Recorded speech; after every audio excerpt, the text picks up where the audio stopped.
अक्सर आपके साथ होता होगा, हमारी बॉडी का मेन कंट्रोल किसके पास है? मेन कंट्रोल जो है वो 90% रखे हुए है ब्रेन। और जब से हम पैदा हुए हैं तब से हमारी बॉडी को कंट्रोल करने का काम कौन करता है? ब्रेन ही कंट्रोल करता है, दूसरा कोई हमें कंट्रोल नहीं करता है। तो मेन कंट्रोलिंग का काम कौन करेगा? ब्रेन करता है। उसके बाद ये रहा स्पाइनल कॉर्ड। अगर ब्रेन बिजी है, अगर कभी ब्रेन बिजी रहता है या कहीं दूसरे डायरेक्शन में रहता है तो अपने टोटल बॉडी का कंट्रोल वो किसको दे देता है? स्पाइनल कॉर्ड को दे देता है। लेकिन मेन कंट्रोलिंग का काम जब भी करता है तो वो ब्रेन करता है। कभी कभी हम किसी दूसरे के ख्याल में खोए रहते हैं या कभी टेंशन में रहते हैं या कुछ सोच रहे होते हैं तो ब्रेन पूरी तरह से उधर ही है। ब्रेन ने अपना बॉडी का कंट्रोल किसे हैंडओवर कर रखा है? स्पाइनल कॉर्ड को हैंडओवर करके रख दिया है। जैसे डीएम साहब नहीं रहते हैं तो एडीएम को हैंडओवर करके दे देते हैं। तो जब कभी भी कंट्रोल से बाहर हो जाती है कोई भी चीज, मतलब ये दिमाग कहीं दूसरी ओर बिजी हो जाता है तो हमारे बॉडी को कंट्रोल कौन करने रहता है? Spinal cord. अब स्पाइनल कॉर्ड को कुछ अच्छा एक्सपीरियंस नहीं है बॉडी को कंट्रोल कैसे करना है। जैसे मान लीजिए ये मार्कर है, ठीक है, यहाँ पर तो हमारे ब्रेन में इस में है आपका सेरिब्रम, जिसको पता है कि इस मार्कर का वेट बहुत कम है तो ये उतना ही शक्ति का आदेश देगा कि भैया आराम से उठा लो। समझ में आ गया? लेकिन अगर बाल्टी से भरा पानी है ना, मतलब किसी बाल्टी में पानी भरा हुआ है तो हमारा आंख देखेगा तो सेरिब्रम बोल देगा अरे बकलोला पूरा भर पानी है, तेजी से उठाओ, तो उसको तेजी से उठाना पड़ेगा। लेकिन ये सब चीज़ें स्पाइनल कॉर्ड को नहीं पता है। तो ब्रेन कहीं बिजी होता है तो पूरे बॉडी को कंट्रोल करने की जिम्मेदारी कौन ले लिया है? Spinal cord. अब आप बताइए स्पाइनल कॉर्ड से कितनी नसें निकली रहती हैं? 31 इस साइड निकली हैं और 31 इस साइड निकली हैं। 31 जोड़ी नसें निकली रहती हैं, दोनों साइड से नसें पतली पतली निकली हैं। जैसे ब्रेन बिजी हुआ वो स्पाइनल कॉर्ड को कहा, स्पाइनल कॉर्ड 31 जोड़ी नसों को कहा सब लोग रेडी हो जाओ, कुछ नहीं होना चाहिए, कुछ नहीं होना चाहिए, एकदम अलर्ट मोड पर, हमला हो सकता है पूरा। अब ब्रेन किसी को सोच रहा है कितना सुंदर थी ये थी, ऐसे करके सोच रहे हैं। अब पूरे बॉडी को कंट्रोल कौन रखा है? आपका स्पाइनल कॉर्ड। तब तक पीछे से आपका कोई मित्र आके कहता है वो, अब डर जाते हैं। इसे क्यों डर जाते हैं? रीजन समझिए क्या है कि ब्रेन उस समय बिजी था, संभालने की जिम्मेदारी स्पाइनल कॉर्ड की थी और स्पाइनल कॉर्ड ने अपने 31 जोड़ी नसों को अलर्ट मूड पर रखा था। जैसे वो बोले ना 31 का स्टीजो अलर्ट हो गया, से क्या हुआ क्या हुआ, तब तक झट से झटका लगता है, तुरंत ब्रेन अपने कंट्रोल में ले लेता है। अरे बकलोलवा क्या कर रहा है? तब देखे दूर सोच रही तो हमारा दोस्त है। तो जब कभी भी आपके सामने से कोई आके कहेगा भो तो आप नहीं डरेंगे क्योंकि आपका ब्रेन एकदम एडजस्ट कर रहा है, बकलोला भो बोलेगा। लेकिन जब कभी आपका ब्रेन दूसरे ओर होता है और आपकी बॉडी का कंट्रोल का टेक ओवर स्पाइनल कॉर्ड ले रखा है तो चौंक जाते हैं आप लोग। जानवरों के पास भी दिमाग होता है लेकिन वो ससुरा अपडेटेड नहीं रहता है, सब बहुत कैपेसिटी कम रहती है। इसलिए जानवरों में भी देखिएगा ना, अगर आपकी गाय अगर भाग गई है, एक बार हमारे घर की एक गाय थी, उसको डॉक्टर के पास ले गए थे लोग, 8 किलोमीटर दूर डॉक्टर था वहां पे लेके गए थे लोग, उसको कुछ प्रॉब्लम हो गया था, डॉक्टर सुई दिया ना, गाय तुड़ा के भाग गई।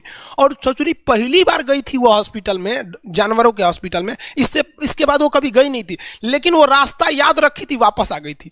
जानवरों में रास्ता याद रखने की क्षमता बहुत जबरदस्त होती है। इसलिए देखिएगा शहरों में, खास करके पटना वगैरह में, दिल्ली वगैरह में, तो लोग गाय को पालते हैं और इतना तकलीफ लगती है कि उसे सड़क पर छोड़ देते हैं, वो बेचारी प्लास्टिक खा के मर जाती है। लेकिन इतनी वफादार होती है कि दिन में घूम फिर के आती है और शाम को अपने मालिक के पास आ जाती है और वो बेचारा दूध लेता है, वहीं चली जाती है। तो जानवरों के पास भी सेरिब्रम होता है, स्पाइनल कॉर्ड होता है, सब कुछ होता है। जानवरों के पास भी पटाखा फोड़िएगा तो वो भी चौंक जाती है सब, भैंस तो तुरा जाती है सब, तो सब होता है। लेकिन उनकी कैपेसिटी इतना कम रहती है ना कि वो ज़्यादा देर तक याद नहीं रख पाती हैं। लेकिन कुछ जानवरों की कैपेसिटी बड़ी रहती है तो वो पालतू कहलाते हैं। और अच्छा, जैसे कुत्ता का कैपेसिटी अच्छा खासा होता है, चिंपांजी का मानव से मिलता जुलता रहता है, बंदर का आप कभी जाइएगा ना, हम आपको बताते हैं, बिहार में राजगीर जहाँ महात्मा बुद्ध के लिए प्रसिद्ध है, शांति स्तूप है, वहाँ बंदरों को देखिएगा ना, आपके हाथ से ना वो खींच लेते हैं सब पेप्सी या कोल्ड ड्रिंक, खोल के आदमी की तरह पी जाते हैं सब। उनकी याददाश्त अच्छी है, वो दूसरे को देख के कर लेते हैं। तो जानवर भी होते हैं सब। मान लीजिए कोई पीट रहा है, हर हाथ काट रहा है, तो ये बाहर से ना काट रहा है, हाथ काट रहा है तो दर्द करेगा, कौन बताएगा? बाहरी चोट को थैलेमस बताता है, थैलेमस। कौन बताता है? थैलेमस। और अंदर से दर्द कर रहा है तो हाइपोथैलेमस। जैसे अंदर से पेट दर्द कर रहा है तो हाइपोथैलेमस कहेगा रे ससुरा पेटवा दुखा रहा है, और कोई पेटवा पे एक फाइट मार दिया तो थैलेमस कहेगा ससुरा मार रहा है, दुखा नहीं रहा है, मार रहा है। तो एक बात बताओ भाई, ये पेट के पास से ये जानकारी, पेटवा के पास से जानकारी खोपड़िया को दिया कौन? पेटवा के पास से जानकारी खोपड़िया को दिया कौन? कौन दिया? तो पेटवा के पास से ये जानकारी दिया गया स्पाइनल कॉर्ड को। स्पाइनल कॉर्ड ने कुछ भी नहीं किया, यहां से ये सारा सिग्नल किसको पास भेज दिया? ब्रेन के पास भेज दिया। और ब्रेन डिसाइड करेगा कि ये अंदर का दर्द है कि बाहर का दर्द है। इसलिए डॉक्टर जब ऑपरेशन करता है ना, ऑपरेशन करेगा तो आजकल डॉक्टरवा क्या करता है ना, स्पाइनल कॉर्ड में एगो सुई लगा देता है। देखिए ये स्पाइनल कॉर्ड है ना, एगो यहीं पे गर्दन के पास एक तो सुई लगा देगा, और जैसे सुई लगाएगा तो यहाँ स्पाइनल कॉर्ड और ब्रेन का कनेक्शन तोड़ देगा। वो ये कनेक्शन तोड़ देगा कुछ समय के लिए, हमेशा के लिए नहीं, परमानेंट तोड़ देगा तो मरिए जाएंगे। क्योंकि मूवी देखे हैं उसमें परमानेंट तोड़ देता है उसका, यहां से कनेक्शन कुछ देर के लिए फॉल्ट कर देता है, एगो इंजेक्शन मारेगा कनेक्शन खत्म। अब आप इधर काट पुट कुचू कर दीजिए, उसको कोई असर नहीं करने वाला है। तो आजकल जो ऑपरेशन किए जाते हैं वो स्पाइनल कॉर्ड में इंजेक्शन देकर कर दिया जाता है, जिससे कि आपके ब्रेन तक यहां से जानकारी नहीं पहुंच पाती है।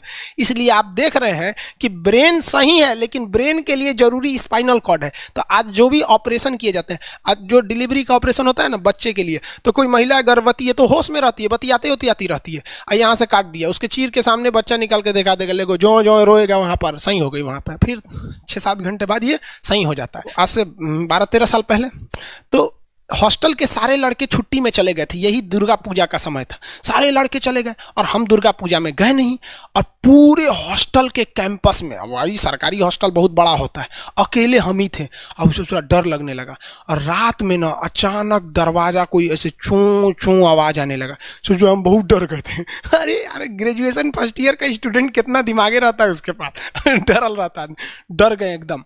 तो जब आप डर जाते हैं तो उसी को कहते हैं सिंपैथेटिक यानी अनुकंपीय। और इस डर के बदौलत आपके बॉडी में कुछ गड़बड़ होने लगता है, आपकी आंखें बड़ी हो जाती हैं, ऑटोमेटिक आंखें बड़ी हो जाती हैं, सांस तेजी से चलने लगता है, रोंगटे खड़े हो जाते हैं ना, जो चेहरे पे जो रोम्स होते हैं ना, बाल खड़े हो जाते हैं एकदम, पसीना आने लगता है, पसीना। और जबकि मुंह सूख जाएगा, मुंह में थूक नहीं बनेगा, लार नहीं बनेगा, सूख जाएगा, थूक नहीं घोटाएगा। ऐसे सुरा कौन ची हो गया रे, ये चोंचो कौन ची बोल रहा है 2 बजे रहती है, कौन आ रहा है? उसी में घुंघरू घुंघरू की आवाज सुनाई दे देगी, छम छम। कोई बोलेगा तुम मेरे पिछले जन्म के प्रेम हो, मैं तुम्हें लेने आई हूँ। अच्छा एक चीज देखें, भूत हमेशा महिलाएं बनती हैं, पुरुष भूत बनता है जी? वो तो इसी जन्म में भूत है, उसको क्या अगले जन्म में भूत थोड़े बनाएंगे?